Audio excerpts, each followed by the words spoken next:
महल मना रे लाख बना ले, महल मना रे लाख बना ले, दिल न बसा तो क्या, इश्क दा बंदिया पढ़ ले बल्ला, इश्क खुदा तेरा।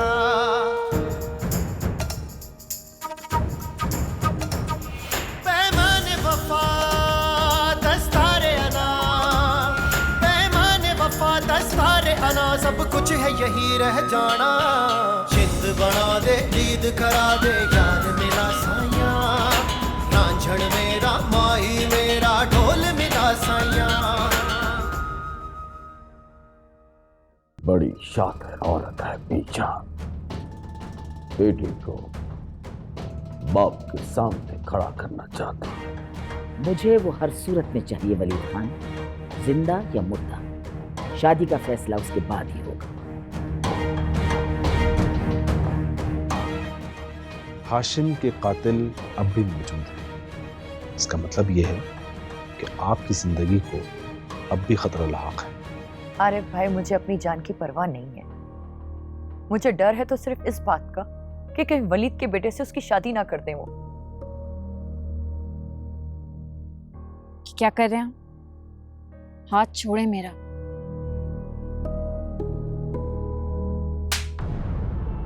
इस खत के बारे में किसी को पता नहीं चलना चाहिए, खास तौर पर वलीद खान और आबिद खान के कान में तो बिनक नहीं पड़नी चाहिए, समझे? ठीक है मालिकन। रहीम गुल, सुल्तान का पता करो और उससे कहो कि मुझसे आकर मिले। जी मालिकन।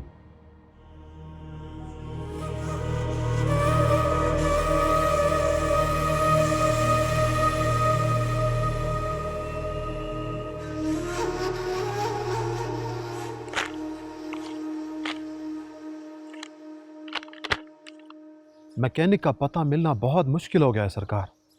अब तो उसकी वर्कशॉप भी उधर नहीं है। तलाश करो उसे।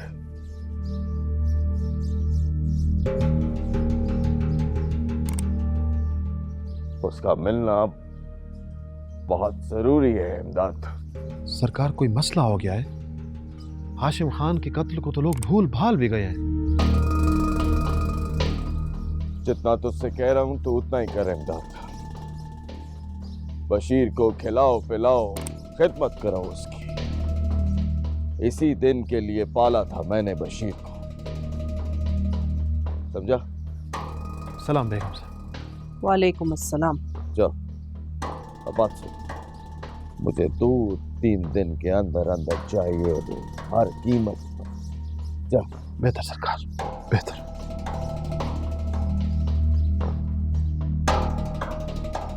आपने फिर से जज्बाती हरकतें शुरू कर दी। तुम नहीं समझोगी फरजाना, इस बीजान की प्लानिंग अब मेरे समझ में आई है।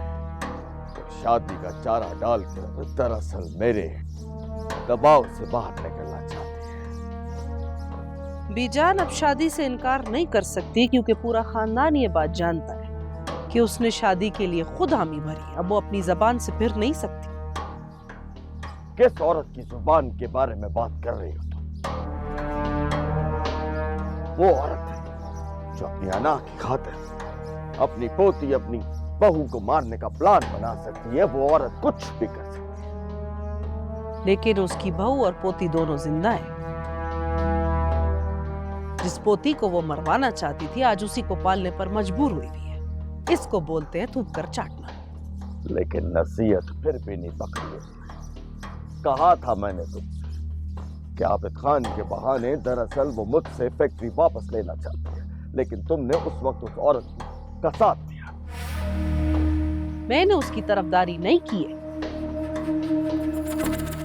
मैं सिर्फ इतना नहीं चाहती थी कि आबिद खान और मानूर की शादी से पहले किसी भी किस्म का कोई झगड़ा हो। तो देख लिया ना तुमने।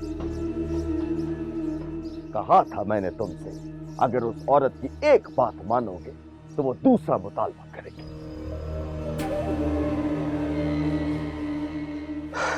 और बशीर को अभी तक भूली नहीं है बीजान। तो इसमें परेशानी क्या है? आप उसको बोल दो कि बशीर मर चुका है। मुझे पता था कि तुम एक बेवकूफ औरत हो, लेकिन इतनी बेवकूफ हो मुझे इसका अंदाजा नहीं था। अहमक औरत, अगर मैं बीजान से ऐसा बोलूंगा तो वो मुझसे सबूत मांगेगी बशीर की मौत का।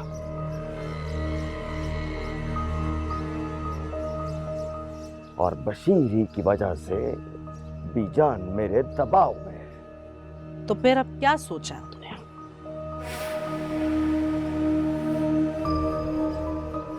सोचना क्या है,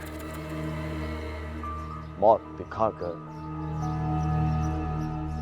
बुखार पे राजी करना पड़ेगा बीजान को। वैसे आपको तो हर वक्त अपनी बीजान की पड़ी रहती है। कभी अपने बेटे के बारे में भी कुछ सोचा है आपने? 3-4 दिन से वो इतना परेशान फिर रहा है, मुझे लगता है कि उसका मानूर से कोई झगड़ा हुआ है। कैसा झगड़ा? मुझे नहीं पता, मैंने 1-2 बार उससे पूछने की कोशिश की, जवाब दिए बगैर निकल जाता है। और कितना बेसब्रा है तेरा बेटा। मैंने कहा था अगर कुछ नहीं होता तो एक जगह बैठ के सब्र कर ले, लेकिन नहीं। कहाँ है? शायद नीचे हो, अगर चला गया हो तो मैं कुछ कह नहीं सकती।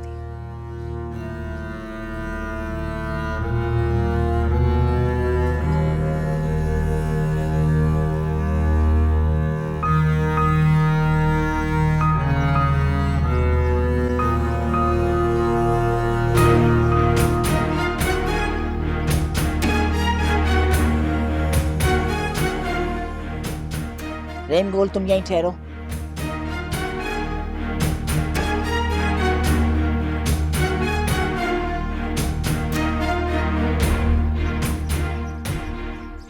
सुल्तान,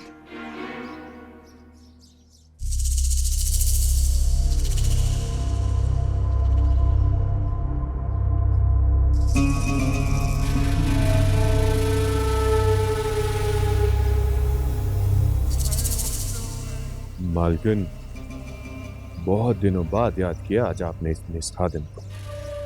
लगता है आप हमें भूल गए। मुझे जब भी मसला दरपेश हुआ है मैंने हमेशा तुम्हें याद किया है। तुम मेरे भरोसे के आदमी हो। ये तो आपकी करम नवाजी है मालकिन।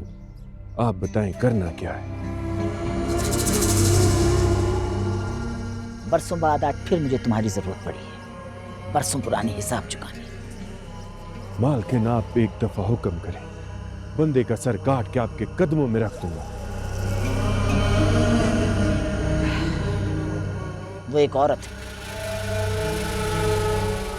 औरत है? मालकिन, कौन है वो औरत? कौन है, कहां से रहे, कहां रहती है, ये तुम्हारा मसला नहीं। उसका कुछ अता पता तो होगा ना? मैं नहीं जानती कि वो औरत कहां रहती है, लेकिन इस लिफाफे में उसका पता मौजूद है। मालकिन, आप ये बताएं इस औरत का करना क्या है? इसको मेरी नजरों से दूर करना है, लेकिन मेरा नाम कहीं नहीं है। मालकिन, आपको इतना भरोसा तो होगा ना हम पर। ये जुबान कट जाएगी लेकिन आपका नाम कहीं नहीं आएगा। उस रिफत नामी औरत का पता इस वकील से मिल जाएगा, लेकिन कार्रवाई से पहले मुझे सारी तफसील बताना जरूरी है।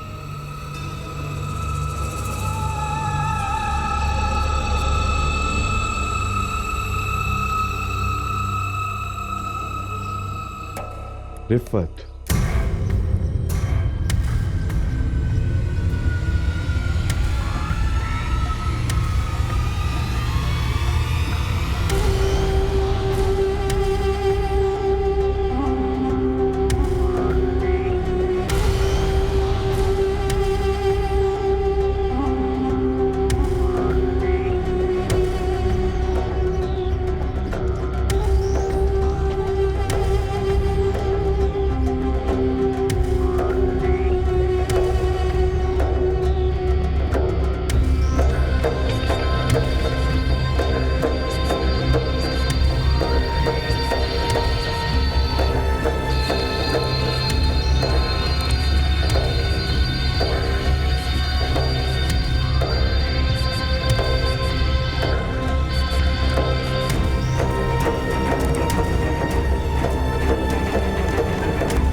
गुल चचा, बड़ी मालकिन तो गाड़ी से उतर के अंदर चली गई।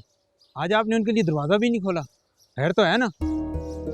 ये तो खसम हो गया, मुझे पता ही नहीं चला कब हवेली आ गई।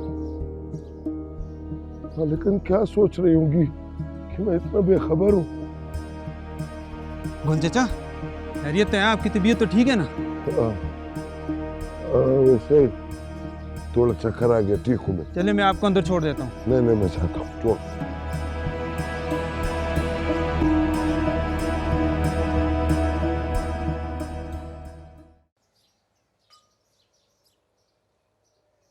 मुझे यकीन था गुल बाबा कि आप जरूर आएंगे। बैठिए। नहीं साहब, बैठने का टाइम नहीं है, मैं मालिकन से बहाना करके आया हूँ। बैठे, बैठिए ना, बैठे बैठे।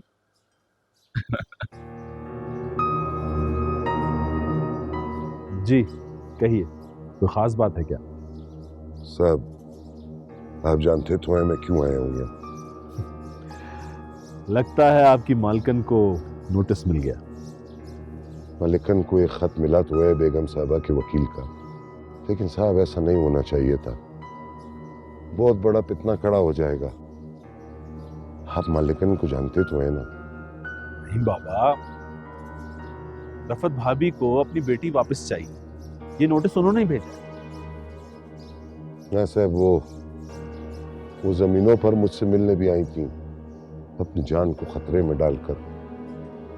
उनको ऐसा नहीं करना चाहिए था। ठीक कह रहे हैं आप, मैं भी उनसे इस बात में नाराज हुआ था। खैर ये बताइए कि अब आपकी मालकिन क्या कह रही है? नहीं साहब, बड़ी मालकिन छोटी मालकिन को किसी कीमत पर भी बेगम साहबा के हवाले नहीं करेंगी, चाहे इसके लिए उनको कुछ भी करना पड़े। मालिकन ने अपने खास बंदों को बेगम साहबा का पता करने के लिए बोल दिया। साहब, बेगम साहबा का और उनके वकील का जान खतरे में। आप उस वकील को बोलो कि अपनी हिफाजत का बंदोबस्त कर ले। नहीं बाबा, ये कैसे मुमकिन है कि किसी वकील को धमकी दी जाए या उसे नुकसान पहुंचा दिया जाए? हुकूमत। साहब कैसे बात कर रहे हैं आप? क्या नहीं होता है इस मुल्क के अंदर, जिसकी लाठी उसकी भैंस वाला कानून है। और अभी मालिकन के हाथों की लाठी नहीं टूटी है, यही बताने आया था आपको।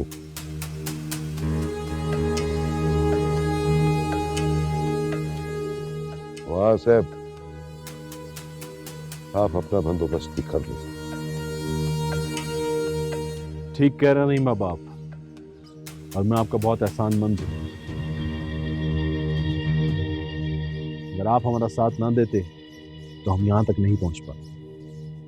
नहीं साहब, मैंने कोई एहसान नहीं किया है।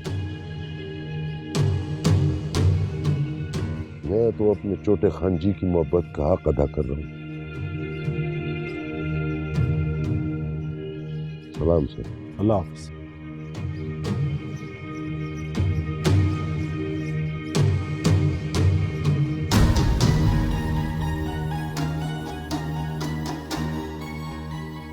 जी वकील साहब, आरिफ बात कर रहा हूँ। जी, आपको अपने प्रोटेक्शन का ख्याल करना चाहिए। जी हाँ, जो मैंने कहना था वो कह दिया।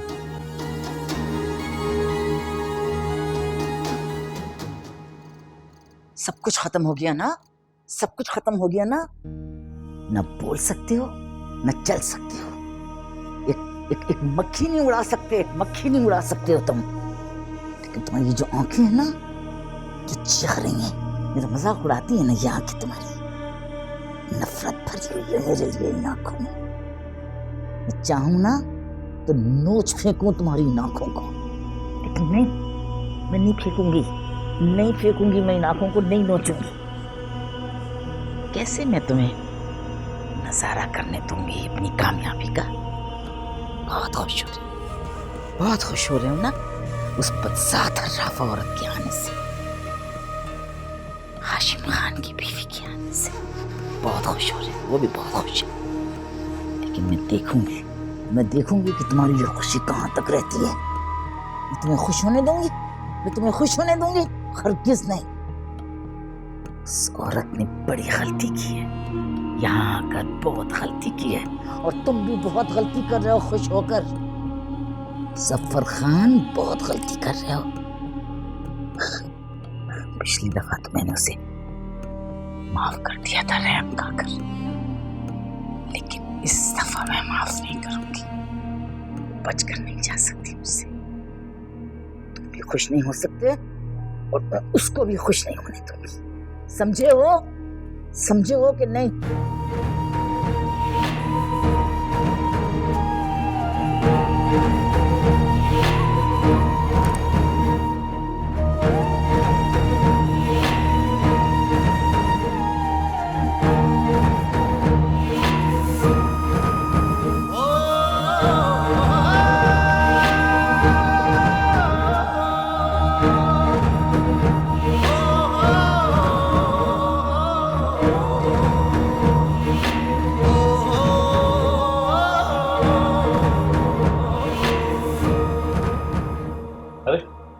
आओ बैठो बैठो।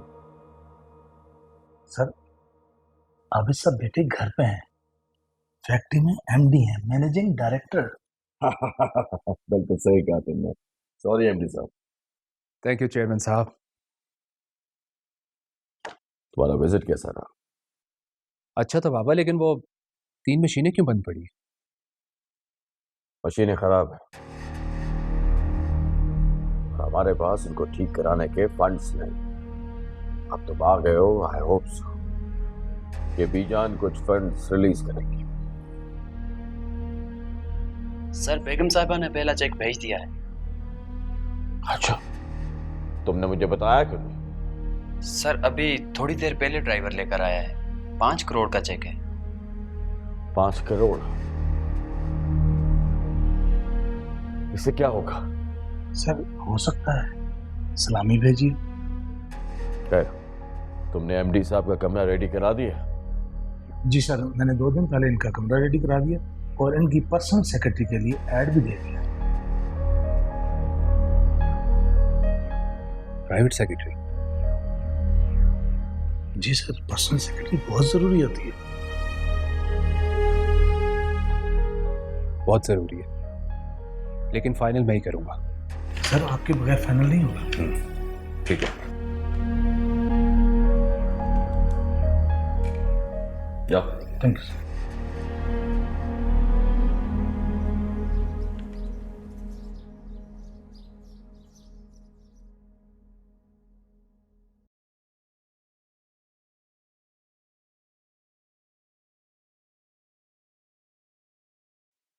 इतनी देर से हमें यहाँ बिठा के कहाँ चला गया है ये?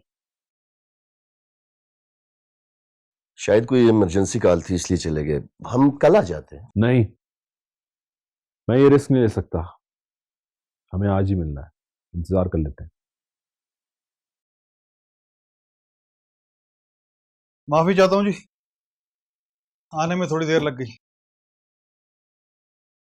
थोड़ी सी देर नहीं हुई, पूरा 1.5 घंटा हो गया। आप हमें यहाँ बिठा के चले गए। और क्या करें जी, नौकरी कुछ ऐसी है, कभी भी कोई इमरजेंसी कॉल आ जाती है। खैर आप लोग बताएं क्या मसला है, किससे खतरा है आपको? एप्लीकेशन में सर लिखा है इनकी बेटी की मिल्कियत का मसला है। हमने मुखालिफ पार्टी के खिलाफ लीगल नोटिस भिजवाया है। हमें पता चला है कि वो हमारे खिलाफ कोई गैर कानूनी इकदाम करना चाहते हैं। ये मुखालिफ पार्टी है कौन और उनका एड्रेस क्या है?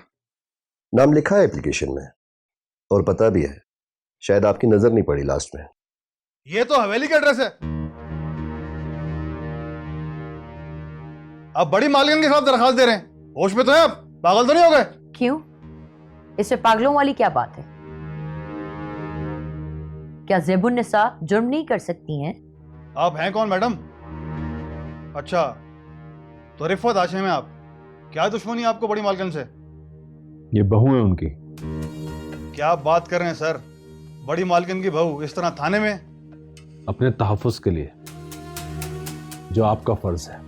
आज से 18 साल पहले ज़ेबुन्निसा बेगम ने इनकी बेटी को उनसे छीन लिया था। ये अब वापस लेना चाहती हूँ उसे। इसलिए आपके पास आए। अच्छा, तो आप हवेली में नहीं रहती, झगड़ा चल रहा है आपस में? जी कुछ ऐसा ही है। लेकिन मैं ये दरखास्त ले नहीं सकता। क्यों, क्या मसला है? ये मेरे लेवल का काम नहीं वकील साहब। मालकन के खिलाफ दरखास्त कम से कम एसपी लेवल को जाएगी।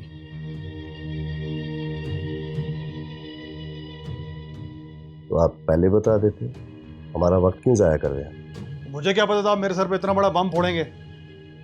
एसपी साहब कहाँ मिलेंगे? इस वक्त तो एसपी साहब की सीट खाली है, इस सीट पर कोई नहीं है। क्या मतलब? पुराने एसपी साहब का तबादला हो गया और नए एसपी ने अभी चार्ज नहीं लिया। ठीक है, आप ये दरखास्त रिसीव कर लें ताकि बात रिकॉर्ड पर आ जाए। मैं ये दरखास्त रिकॉर्ड नहीं कर सकता। और जनाब, आप क्यों मेरी सीट के पीछे पड़े हैं? बड़ी मुश्किल से 2 साल बड़ी मालकिन की मिन्नतें की हैं, तब जाके यहाँ ट्रांसफर हुई है। अब उनके खिलाफ मैं एप्लीकेशन ले लूं? ना बाबा ना, ये एप्लीकेशन जाके आप एएसपी ऑफिस में जमा कराएं। आप दरखास्त वसूल करने से इनकार नहीं कर सकते। एप्लीकेशन जमा करें, वरना मैं आपके खिलाफ भी कोर्ट में दरखास्त दे दूंगी। मैडम, आप मेरे खिलाफ जिधर मर्जी है जाके दरखास्त दें, मगर मैं अभी जिंदा रहना चाहता हूँ। ठीक है, ठीक है, आपसे फिर कोर्ट में ही मुलाकात होगी। बिल्कुल मुलाकात होगी, जो दिल करेंगे। चलिए मैडम। तुम क्या समझते हो हम तमाशा बने हुए देखते रहेंगे? तुम्हें पाल पोस कर इसलिए बड़ा किया है कि तुम एक लड़की के पीछे हम सबको भूल जाओ और मजनू बन के फिरते रहो। तलाश कर तो रहा हूँ, 2-3 जगह इंटरव्यू भी दिए हैं। अब नौकरी नहीं लगती तो मैं क्या करूं? बेवकूफ मत बनाओ। इंटरव्यू के लिए लोग सुबह सुबह जाते हैं, तुम तो सोकर ही 11-12 बजे उठते हो। भाई, बाबा की तबीयत अब ठीक नहीं रहती। आज भी उन्हें चक्कर आ रहे थे। आप नौकरी क्यों ढूंढ रहे हैं जब हमारी दुकान मौजूद है? अच्छा, तो फिर पढ़ाया लिखाया क्यों था मुझे? एमए क्यों कराया था? इसलिए कि मैं जाके परचून की दुकान पे बैठ के दाल चावल बेचूं। बड़े अफसोस की बात है वैसे, अपने अब्बा का कारोबार रोजगार तुम्हें घटिया लगता है। याद रखो, आज अगर तुम्हारे अब्बा परचून की दुकान पर बैठे हुए हैं ना, तो उसकी वजह वो हवेली वाले हैं जिनकी मोहब्बत में तुम पागल हो गए हो। तुम्हारे दादा की जमीनें ज़ेबुन्निसा के बाप ने छीनी थी, जिसकी पोती के इश्क में तुम्हें कुछ याद नहीं है। हाँ, तो इसमें उनकी पोती का क्या कसूर है? वो बिल्कुल वैसी नहीं। भाई, हम लोगों ने कब कहा कि वो उन जैसी है? लेकिन अगर आप बाबा का हाथ बटाएंगे तो बाबा खुश हो जाएंगे। सारा दिन ना सही, आप आधा दिन दुकान पर बैठ जाओ। जब आपको अच्छी जॉब मिल जाएगी तो आप छोड़ देना। हाँ बिल्कुल, रिदा ठीक कह रही है। बस बहुत हो गया लाड प्यार। सुबह से सीधी तरह अपने अब्बा की दुकान पर चले जाना, वरना मैं तुम्हारी सारी रामलीला और अब्बा को सुना दूंगी। ये इतनी रात को क्या खिचड़ी पक रही है भाई?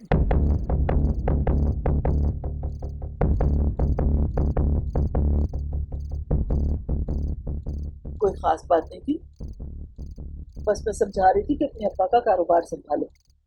वरना आप इनकी सारी रामलीला मुझे सुना देंगी।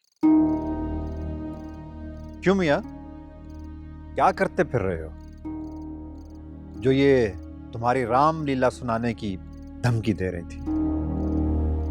पता नहीं ये कौन से राम और कौन सी लीला की बात कर रही हैं। आप ये फ्रूट खाएंगे?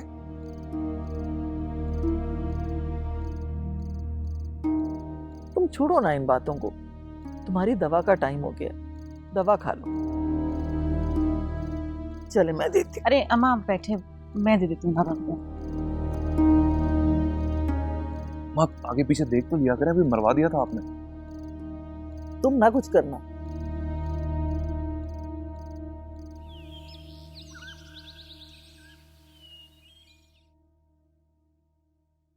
लॉस का अंदाजा तो मुझे पहले भी था, लेकिन ये नहीं पता था कि सिचुएशन इतनी खराब।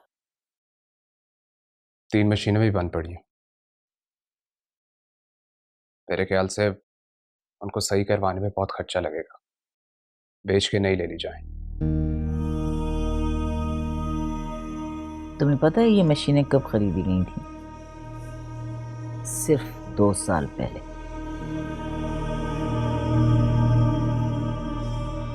दो साल में यह हाल हो गया।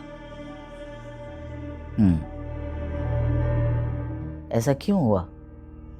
बात समझ आ रही है तुम्हें? दादी, मशीनों की क्वालिटी अच्छी नहीं होगी, इस वजह से। नाकिस मशीनें खरीदी गई और पैसे आला क्वालिटी मशीनों के दिए गए।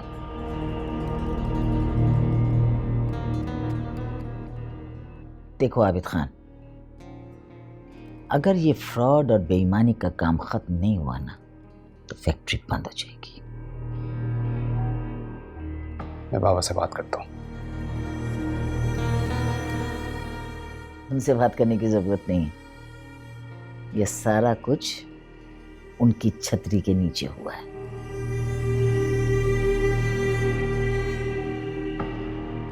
इसीलिए तुमको यहां बुलाया गया है आबिद खान। तुम एमडी हो, अपने इख्तियारात इस्तेमाल करो। जिन लोगों ने करप्शन की है उन्हें बाहर करो। ठीक है दादी, मैं इंक्वायरी करता हूँ। इंक्वायरी की जरूरत नहीं। जो लोग इन मशीनों की परचेसिंग में इन्वॉल्व हैं उनको फौरन निकालो। और आबिद खान, इस फैक्ट्री में ज्यादा स्टाफ है, गैर जरूरी स्टाफ है। उस गैर जरूरी स्टाफ को फारिग करो। ठीक है दादी, लेकिन उसमें थोड़ा वक्त लगेगा। कहाँ जा रहे हो? मैंने अभी जाने को तो नहीं कहा तुमको। बाबा ने फैक्ट्री में मीटिंग रखी है उधर। ये मीटिंग ज्यादा जरूरी है। जी। मैंने सुना है तुम्हारा और महानूर का कोई झगड़ा हुआ है। जी, मामूली सी बात थी, वो फसूल में माइंड करके बैठ गई। मामूली सी बात पर वो तुमको बाग में छोड़कर अकेले हवेली आ गई।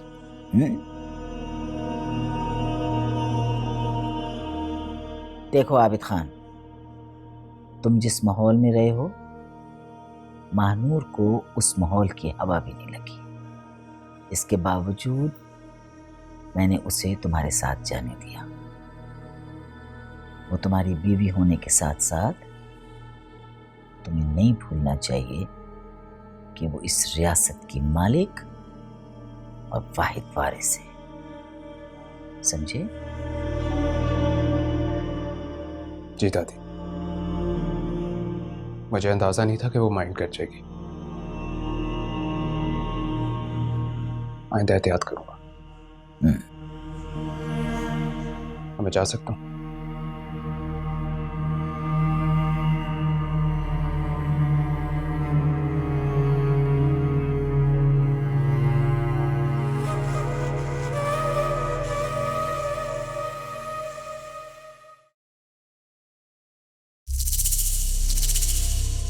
जी, वो केस स्टडी कर लिया मैं। हाँ।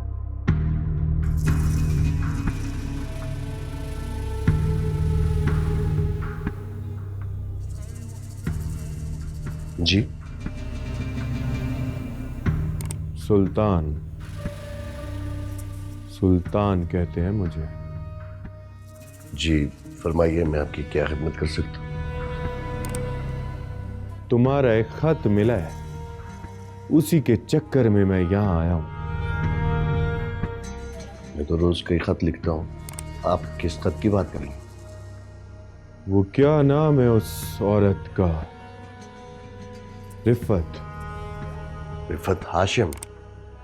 हाँ, रिफत हाशिम। आपको ज़ेबुन निसाब बेगम ने भेजा है? वो इससे तुम्हारा कोई लेना देना नहीं है। मुझे तो बस रिफत बीबी का पता चाहिए। पता? मगर क्यों? और बात करनी है उससे कि ये फड्डा खत्म कर दे। देखिए, मैं उनका वकील हूं, आप मुझसे बात कर सकते हैं। देखो वकील साहब, अपने काम से काम रखो। तुम्हारा इससे कोई लेना देना नहीं है।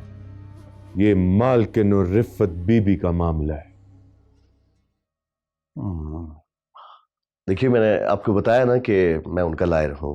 मुझे उन्होंने बातचीत का इख्तियार दिया है। अगर आप कहेंगे तो मैं हवेली जाकर ज़ेबुन्निसा बेगम से भी बातचीत करने को तैयार हूं।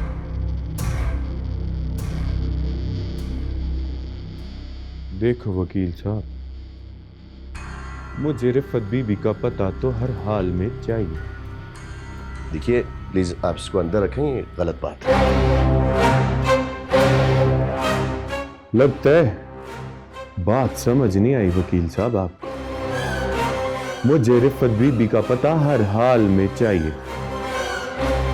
अगर अपनी जान बचाना चाहते हो तो पता दे दो। देखिए, वो मेरे ऑफिस आती जाती हैं, मेरे पास पता नहीं है उनका। वो किसी होटल में ठहरी हैं, आई थिंक वो रॉयल समथिंग। देखो वकील साहब, रिफत बीबी को तो मैं हर कीमत पे ढूंढ के निकालूंगा, लेकिन अगर तुमने पता गलत दिया ना तो इस दुनिया में तुम्हारा कोई पता नहीं मिलेगा। ये बात अपने ज़हन में बिठा लो।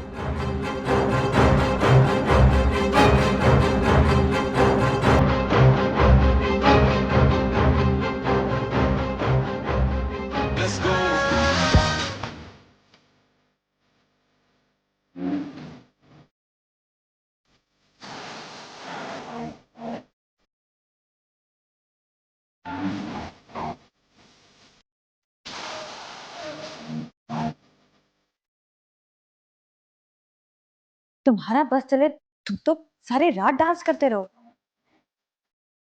यूके में हर वीकेंड में पार्टी करता था।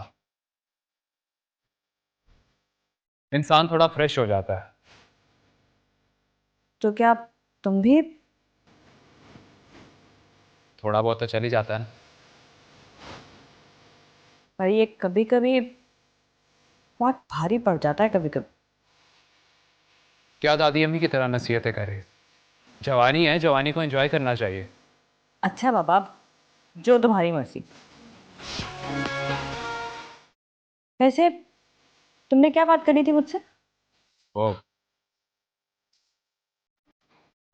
सेक्रेटरी बनोगी मेरी? सेक्रेटरी? क्या मतलब? फैक्ट्री में एमडी साहब के लिए सेक्रेटरी ढूंढी जा रही है। तुम चाहो तो ज्वाइन कर सकती हो।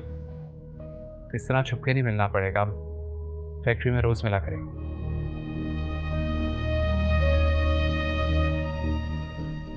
आइडिया तो अच्छा है, लेकिन बीजान से पूछना पड़ेगा। हर बात बीजान से पूछना लाजमी होती है क्या? जाहिर है आबिद, एक तो तुम्हारी फैक्ट्री में तुम्हारी सेक्रेटरी की जॉब, तो बीजान से तो पूछना पड़ेगा ना। पूछोगी तो वो मना कर देंगी। मेरी बात सुनो, तुम फैक्ट्री ज्वाइन करो, बाद में उन्हें खुद बता देना। कुछ नहीं कर सकेंगे। इस तरह तो वो नाराज हो जाएंगी। तो होने दो नाराज। मुन्नज़ा, तुम्हारी जिंदगी है, अपनी जिंदगी जीना सीखो। कब तक दादी के इशारों पे चलोगी तुम? अब मानो अगर उसने माइंड कर लिया तो? बता दो मानो को।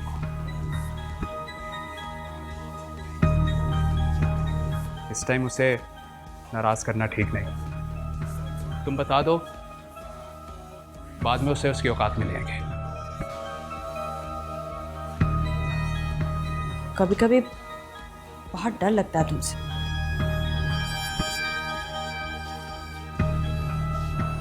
डरो मत, डरना मना है। आओ, आ जाना।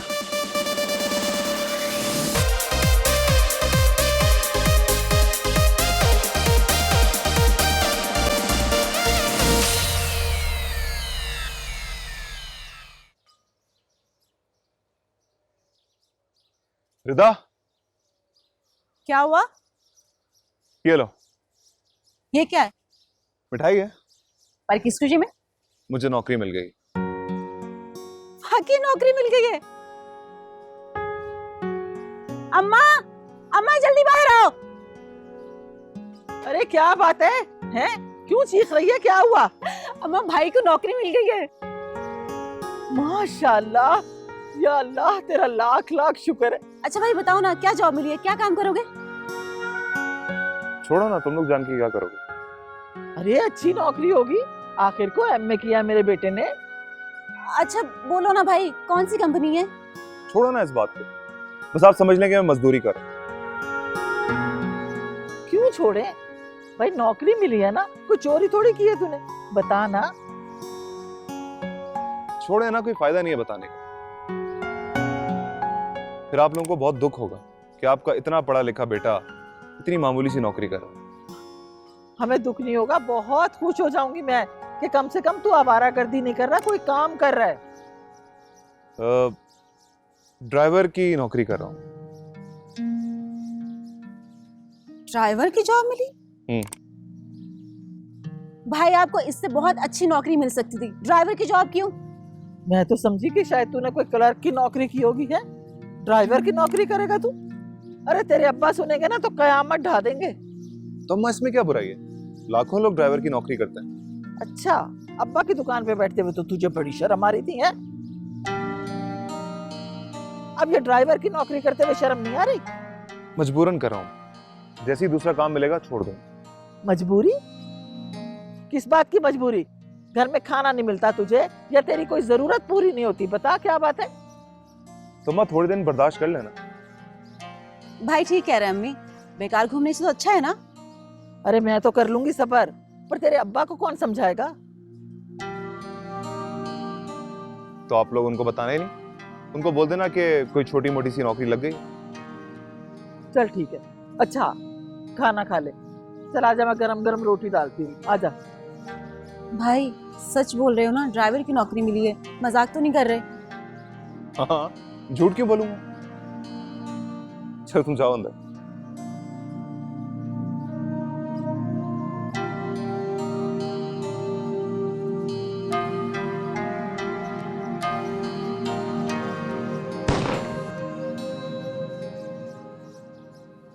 Wow, excellent, thank you. अस्सलाम वालेकुम दादू, कैसे हैं आप?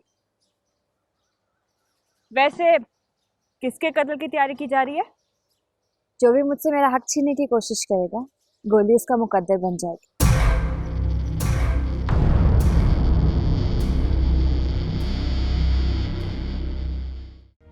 ज्यादा तेज दौड़ने की जरूरत नहीं।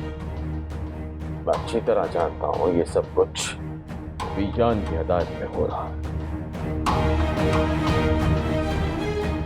मैं आपके बगैर खुद को अधूरा महसूस करती हूँ। आपसे मिलना, आपसे बातें करना बहुत अच्छा लगता है। मालकन,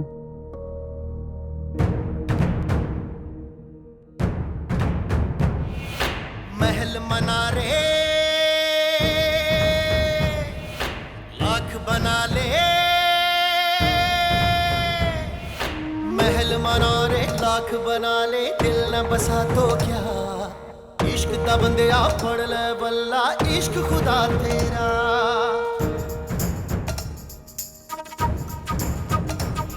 पैमाने वफा दस्तारे अना, पैमाने वफा दस्तारे अना, सब कुछ है यही रह जाना। जिंद बना दे, जीद करा दे, यार मिला साया, रांझण में